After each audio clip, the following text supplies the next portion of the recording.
Yeah, Tim, did you come into this weekend thinking that all three of your team could make the podium, and can you do that consistently? Actually, I think we could have went one, two, three, four. Had Ezra not fell. Like I said, the bikes are obviously very strong, and I was thinking Larocco was actually catching me there towards the end, and I could see Jimmy and my mechanic, everybody just cheering me on, and I wanted to be a blue sweep on the podium, and I held on, and I was really happy about that.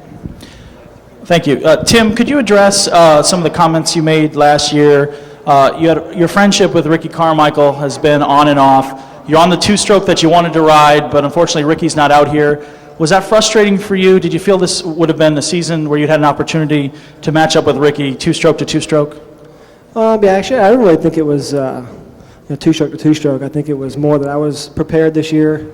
I had a whole off season. I didn't do any races other than the Motocross of Nations, and so I came into the series rested, no traveling, and because our series is long. We raced 16 Supercrosses here and 12 Nationals, and over the years I spent a lot of time in Europe and doing these off-season races that they kind of halfway through the Supercross or outdoors, you're kind of like, man, I wish I would have done those few races. So I wish Ricky was out here. I think that Chad was the one to beat. He won 6 or 7 at the end last year, won the U.S. Open. So it was a bummer that Ricky's wasn't here racing.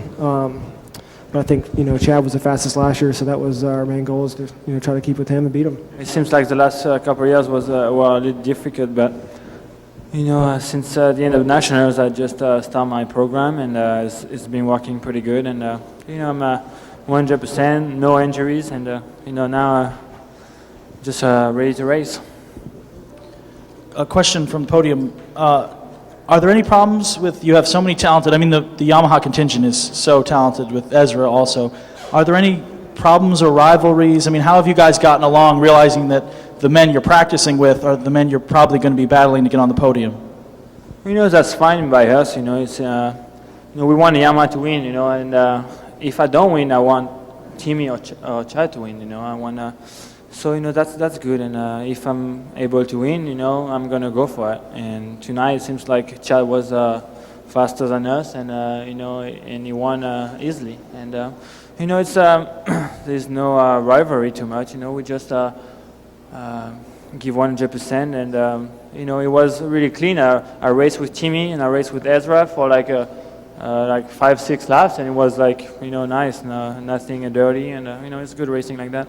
I really wanted to make my shoulder better and be strong. I wanted to come back and be the guy to beat and to win the title. And I was prepared to give up maybe a championship just to fix my shoulder. I didn't want to have to drag it on for the rest of this year or my career. So I think I made a good decision, and my riding this weekend, I really don't have an answer for it.